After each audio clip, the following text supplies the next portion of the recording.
Welcome into this week's Giants Hangout. Madeline Berg, Jonathan Casillas, and Brandon London in the Hangout right now. It is week 5. The Giants are turning their attention to Miami, taking their talents to South Beach. This is going to be a tough one, guys. The Miami Dolphins, yes, last week they fell to the Bills 48-20, but the week prior they put 70 on the Broncos, 70-20. So this offense has shown they can be explosive. And Wink Martindale earlier today was talking about it and said, compared the Dolphins to the greatest show on turf. Is that a fair comment? He said they're better. They're better. Yeah. That's wild. I haven't seen anything like this be in ever. Like the run, what they did, that 70-point game was like, when I looked at the numbers first, I looked at Tua's numbers. I was like, how did they get to 70 with these numbers? And then I saw what they did in the run game. And Tua wasn't even the highest scoring fantasy quarterback that week. Right. But A-Chain is averaging 11 yards a carry, bro. That's what? Wild.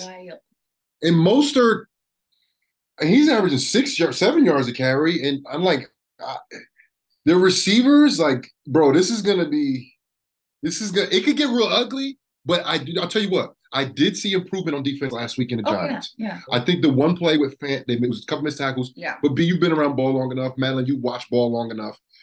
Even if the defenses are really good and teams are really good, one play happens. Yeah. That happens. Mm-hmm. But you don't want 16 missed tackles like San Fran, right? So I think they're taking a step in the right direction. Yeah. What they need to get, though, is why we're all not doing push-ups this week, no turnovers again. Yeah. No turnovers again. They need to create turnovers, right? We're still waiting to see who's going to get the first turnover. Yeah, that's the next step the defense needs to take. Mm-hmm. Yeah, man, it's like the lottery, man. It just keeps rolling over each week, I feel like, when it comes to these bets. But, yeah, you're going to need it. Xavier McKinney, Jason Pinnock, the secondary, Adoree Jackson, those guys are going to have to be lights out, man. You're playing against Cheetah, the Waddle, those two running backs that you were talking about. And I think that's what makes the run game so explosive and so dynamic, is having those two guys. The Buffalo Bills was able to have success rushing 4 and playing 2 high safeties over the top to try and keep Cheetah and Waddle in check. Both of those guys were held under 60 yards. And if I would have got 60 yards in an NFL game, I'd have gritted all over the field. Them dudes get held under 60. It's just terrible. And people think, oh, they suck now because of the numbers that they're used to putting up. But that just goes to show how explosive this offense is. And JC, I want to talk to you ask you the question, man. When you're defensively, you guys are trying to get ready for an explosive pass game, but they can run the ball too. Where does your mindset go when it comes to Wink? How aggressive can he be against this Miami Dolphins offense? Well, honestly, I think the aggression needs to scale down a little bit this week on certain situations. I think on run plays, I think bringing an extra body in there like he does with Pinnock a lot, line him on the edge and kind of do that. You have to stop the run first against this team. Right. Yes, they're explosive passing, but if you allow them to run the football on you, that it's over. It's over. If you can slow down the run and get them into that passing situation where they feel like they're on their heels and they have to pass the ball, now you can get a little bit more diverse on defense. You can mix it up a little bit. But the thing is, when you talk about the Bills are not diverse. They're not tricky. They're very conservative. They sit back in coverage a lot. That might be the recipe to slow this offense down a little bit, right? Yeah, and the Giants need not only good play, better play from their offense. I talked to Nacho yesterday, and I told him, I said, bro, some people said that the defense played well enough to win. You might have said that. I don't know who said it. I don't agree with that. Because if the other defense, if the other defense created 3 turnovers and had 11 sacks, and you have 2 sacks with 0 turnovers, you didn't play well enough to win the game. They played well enough to win the game. But and that I told them, sacks, that's wait. In order for this team to get on the right track with the offense trying to figure out Andrew Thomas, Saquon Barkley, they're trying to figure out who they are without those guys playing. It's a struggle right now. Who has to lift the team up? It has to be the defense. The defense has 0 turnovers. That is not okay. They have to play better than that. Yes, they're getting better. I feel like they played pretty well last week. But they even got to be better because the offense is struggling. And you have, because they are capable of doing it. The injuries on the defensive side hasn't really happened quite yet. Yeah, and getting Azeez Ojulari back last week Right. was huge. Kayvon Thibodeau has those 2 sacks because of Azeez's pressure, because of Azeez's presence. And that is extremely helpful. I mean, you heard Wink Martindale today talking about going up against this Miami team saying, I'm sleeping like a baby. Every 2 hours I wake up, cry, and go to the bathroom. Brandon, you know that life. It's right, sleeping like a baby out here, and not in a good way. I know that. I know that life. I know MetLife. I know all that types of life, bro. Like Wink, you ain't got no baby boy, Wink. You ain't got a 5-month-old at home, Wink. I'm telling you, this is a different type of sleep over here. But yeah, he's right, man. And JC, you're right. When you're talking about going up against this offense, you know what? They're going to have to match momentum. The Giants have yet to, like you said, create that turnover. And that, as you know, creates momentum, man. Those sudden changes can create, those drive stoppers can create momentum. They've been so close. Yep. They're going to have to do against San Francisco. Tip balls going up in the air, touching the ground. Deonte Banks had his hands on one. Kayvon was playing hot potato with one against the Seahawks, so he could have went to the house with that one. It's like you're so close, and you just have to get that first one, and then it just comes and ebbs and flows off of that. So as much as people put them off, this has just, wrote them off. The Giants defense need to channel their inner Geno Smith and be like, they wrote me off, but we ain't right back, though. Yep. They have to come out there. They have to realize, like, hey, I understand this is the offense, but we're going to have to stop or hold the greatest show on turf or grass. They got that good grass down there. You're going to have to stop them under 20. Under 20, you're going to have to put up under 20 against this team. It's asking for a lot, but at the same time, you want to be great, not good. Yeah, well, and you're going to have to put some pressure on Tua. Yeah. And, he's not a quarterback that is used to being under pressure, but last week he was. Last week he was sacked 4 times, hit 9 times, a career high. Buffalo was able to put some pressure on him. We've seen the Giants last week against Seattle being able to apply some pressure there. Can they get it home? Can they create enough of a situation to, put pressure on that offense? Yeah, and B, like, think about how the Giants have been, I guess, almost suffocated, right? Mm-hmm. It's not always about the lack of offensive output, right? It's about the other team's defense and special teams scoring, right? And well, and the Giants haven't played from a lead at all this season. Have not had a single snap where they've had a lead. The Giants, the Jets, the only 2 teams to not run an offensive play with a lead this season. I know. We gotta light some sage in that. I don't know what we gotta do. I'll bring some Palo Santo next time. Hey, no, let him. He's all over the stadium. Yeah, Brandon, when you go back in MetLife, hit that thing with some sage. Smudge it all up. Bro, y'all are adding more to what I already do. Bring the baby too. You wear many hats. Bring the baby too. Kim C over here wearing many hats. Put the little baby Bjorn on. Have little baby BL smudging away. Teach him young. But listen, the Giants, they haven't scored an offensive touchdown in the first half yet this season. You want to say, like, the way that they were moving the ball, they showed last week, especially, like, okay, this offense is figuring things out. They're moving the ball down the field. They just couldn't close it. They couldn't punch it in. And that's, they got to be finishers a little bit. And for me, I feel like I want to put the onus on the defense, because they have all the parts. Wink Martindale, I think they're heading in the right direction. But how good would it be to start with the ball going in on your 20, your 15? Like we saw last week with Seattle, they got the ball where on a 10-yard line, 15-yard line. Exactly. It was almost a walking touchdown. Right. Because that gives the offense, that gives them that, like you said, the ebb and flow, it gives them that momentum. And how momentum is that it's not the other team gives it to you, because a lot of teams ain't making mistakes. They're not giving you the ball. You got to go and take it. Right. You got to rip the ball out. You got to punch the ball out, catch the ball that they throw to you, right? That's what I think the Giants need to do. That's the next step for their defense to help this offense out. I don't have no answers for the offense. I'm just speaking on the defensive side, how as a defender, we can help the offense. Well, because we feed off y'all. It's complimentary football. We feed off y'all. So when we're talking about the pressure that they got on Geno Smith, they got the pressure. They made him move off his spot. but he got outside the pocket and he was able to extend the drive to get the ball to DK Metcalf, get the ball to Tyler Lockett. So it's like get that pressure, but then also get home, because now as an offense, now you feel some sort of accountability. I don't care who's on that offensive line. Now when you're strapping up the helmet, oh, they got us the ball back. Oh, well, hey, punt return team out there. Isaiah Hodgins, Darius Slayton, Jalen Hodgins. All right, guys, let's go. It's going to be on us. It may come out quick, catch the ball, get yapped. That's the one thing that the Giants offense is going to have to improve on. And I'm done talking about the offensive line. Because as a receiver, we can't control that.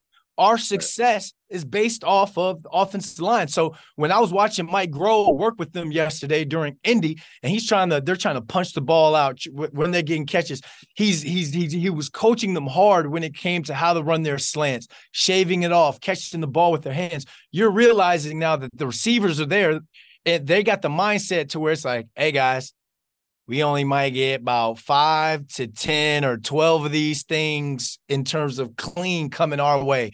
We better come down with 5, 12, or 10. We better come down with every single one, because right now there's no finger pointing going on in the locker room. We just see that through the vitriol on social media. Everybody got something to say. Everybody going to tell Daniel Jones how to be a quarterback. Tell Brian Dable how to be coach of the year. But within that locker room, it's how can I do better to make we better? And that's the receiver mindset. That ball comes my way, I'm coming down with it, and I have to do something with it. So keep an eye on the Giants receivers this week. If they get the opportunities, it's going to be on them to match Miami's momentum and explosive plays. Absolutely. And I mean, you mentioned, first of all, complementary football is something that's got to work on both sides. You know, you want to get the defense putting the offense in a good position, but also the offense putting something out there so that the defense hard work isn't for naught as well, getting some points on the board.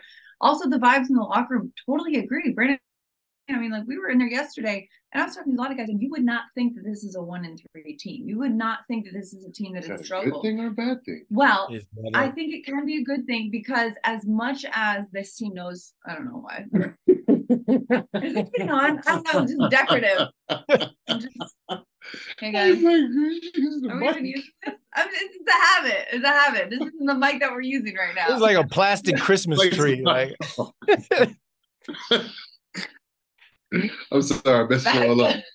You saying that the locker room, and I was like, is that a good thing or a bad thing? Yeah, keep going about it. All right, so let me tell you. Isn't on.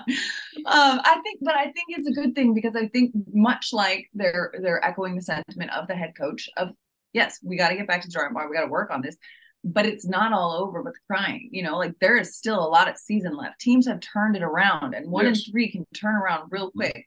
And having that mindset of, like you said, Brandon, there's not finger pointing and blaming and this guy and that guy, whatever. It's like, no, we are still a team. We are still in this together.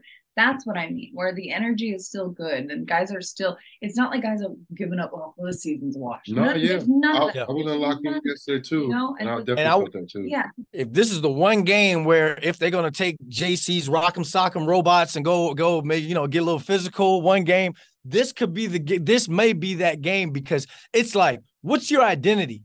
Everyone's looking at them on primetime on TV. Everybody's, what are the Giants? We don't know what they are at 1-3. Now it's not a primetime game. You're down in 305. DJ Khaled might be there, may not. Who cares? But now you got a chance to go out there and shock the world, and just think of what this can do to spark momentum for the rest of the season. But I don't want to get ahead of myself. It's just one of those, that team has to take it one day at a time heading into Sunday, but they need to create some sort of in-house mindset mantra to where it's like us against the world. And I feel like that can help them in terms of motivation on Sunday. I think also, though, this team is motivated. This team is together. Brian Dable was coach of the year last year, not long ago. And he was that for a reason, because he has the ability to inspire this group. And like you said, the fact that this team hasn't kind of just, whatever, like some of the fan base has, and they're saying, no, this is a long season. We are focused. We are going to turn this thing around, is an echo right from the coaching staff, is right from the mindset of like, no, we got a lot of work to do. We got a lot of areas in which we can improve, but this isn't over. We're not done with this fight right now. Yeah. And Miami is a good opportunity too. It's a tough test, but again, they've shown week 3 to week 4, two very different teams. Yes. Week 3 is a team that kicked the butts of the opponent, and week 4 is a team that got their butts kicked. And so both can be true. And if the Giants can really grind that Buffalo tape and say, what did the Bills do well here? And how do we exploit those areas using the tools and the weapons that we have? Absolutely, you know, any game in the National Football League is winnable. Yes, yes. Even though this one, no one is giving the Giants a chance to win at all. Of course not, which makes it very perfect for the NFL scriptwriters. Right. They plot twist. Right, right. That's why when B said they could use it, like, yes, no one expects you guys to go to Miami and do anything. Mm-hmm. They expect you to get beat by 70 points. That's what they expect. If you don't get beat by 70 points and only 40, that'll be a surprise. That's disrespectful to this organization. And they have to start taking stuff personal like that. I think you saw a defense respond from week 3 to week 4. I think offensively, they're still trying to figure themselves out. But with your two best players being out, that's very difficult to do, right? That's why I keep putting it on the defense. Defense, let's go out there and play defense first, and let's stop them. Now, okay, you just stop this high-powered offense? The high-powered offense, which also will be without their starting left tackle, Terran Armstead, too, who's going to be out. Let's go. You know that there's opportunity there. Yes, I just looked at the stats. There's like a 8-10% chance that the Giants could possibly win this game. I'll take that.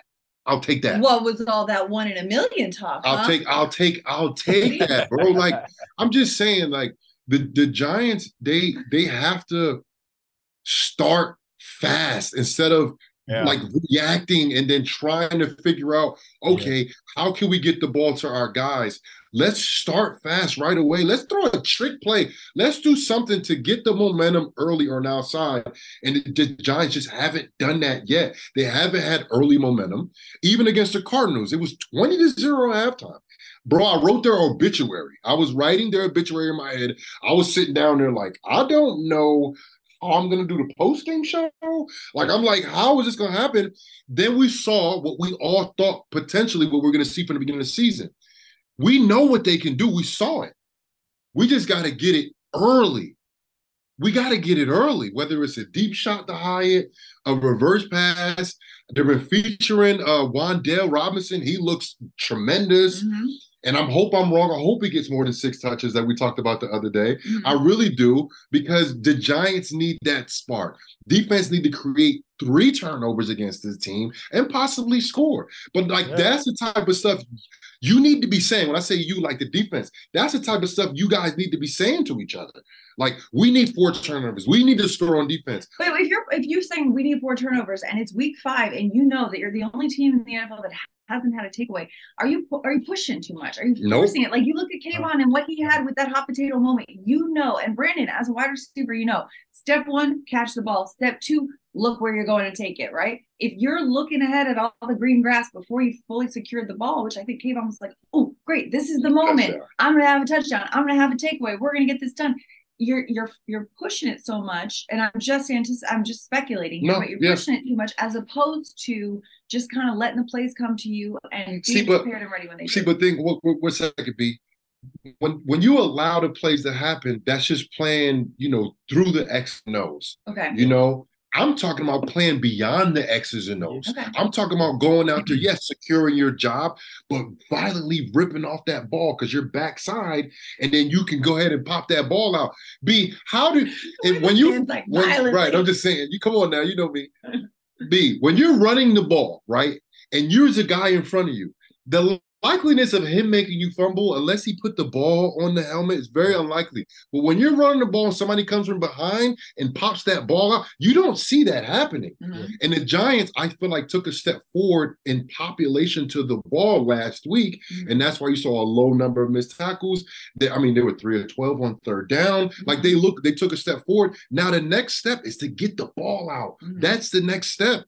Get the ball. They have no turnovers in 4 weeks. Like, the offense is struggling, but what are you doing on defense to help the offense out?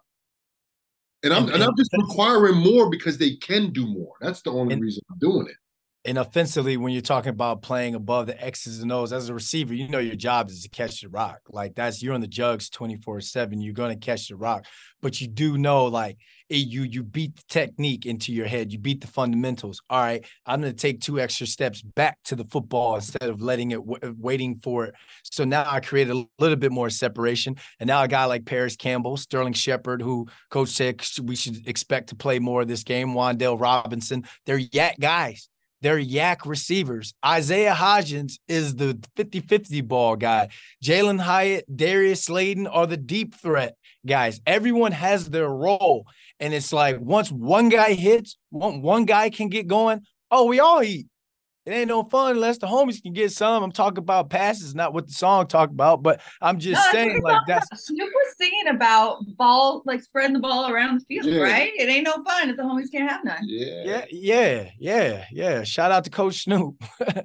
Shout out to Coach Snoop. You know he coached the flag. He coached for real. He coached for real. Definitely that line in the huddle. So imagine going out to practice and you see Coach Mike Groh and Snoop Dogg standing next to each other with the receivers. Like that would.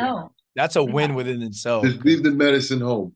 Just leave the medicine home. Leave all that on the West Coast. But yeah, I mean, basically, guys, like, and Jonathan, you've said this word, I believe, like 4 times, hope.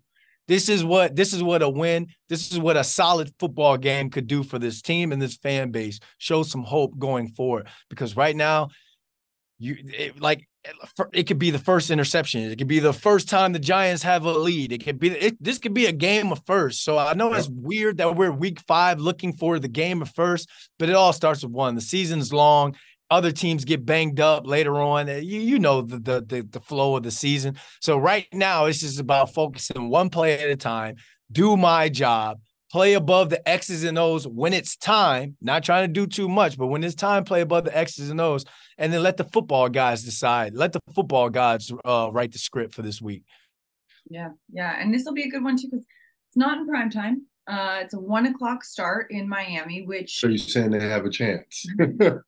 Listen, I'm not. The only thing I'm pointing to is the numbers that this team has struggled in that primetime window.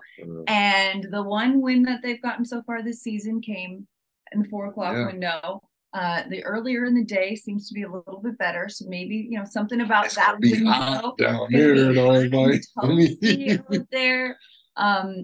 Just coming in, getting the work done in the daytime. I don't know, something about yes, the primetime games are so much fun under the bright lights. But something about that 1:00 window, just kind of business as usual, right? Yeah, exactly. That's what it is. Business as usual. And definitely take the business trip, right? Go down there saying we got to handle business. But then remember the things that people said about the Giants. Remember those things. Because the thing is, these guys, these social media, because social media was there when I was playing, but it's a totally different ball game. 5-6 years later since I retired. These guys are definitely looking at their comments. They definitely know what's out there said about them. Yeah. When you're out there, yes, it's business, but think about that. Take that personally and put that out there on the field. We need that Jordan meme, and I took that personally. Exactly. Because keep they've been getting. Go ahead, you go. Keep. I'm sorry to jump in there, but keep receipts. I mean, again, we understand. Like my favorite movie is Gladiator. One line they say, "The mob is fickle." The mob is fickle. One moment they're all over you. The next moment you catch the game winner. Can you sign my kid's forehead? Yeah, I've been loving you since I've been blue since 72. And look, this is a passionate fan base. If everybody knows that here.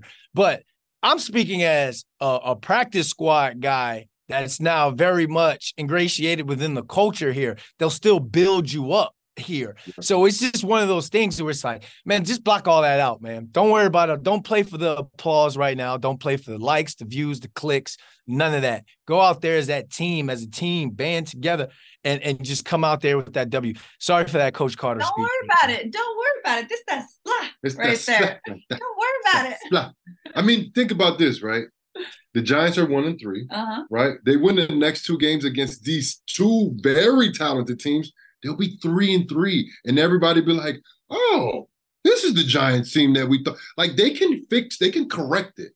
The percentage and chances of them happening is very low, But the percentage of people getting in the NFL is very low too, and all of them make Very it. low. So Very low. they're already fighting against the odds. I'm just Yeah. trying to throw some positivity out there. Listen, games are not won and lost on paper. Mhm. They're won and lost on the field. And this is why we play the games, because you can look at this and say, oh, they're not going to win this. They're not going to win this. You look at the schedule in the beginning of the season, and people are like, oh, this is how this is going to go. This is how that's going to go. Nobody knows. So anything is possible. Somebody had a fortune cookie this morning.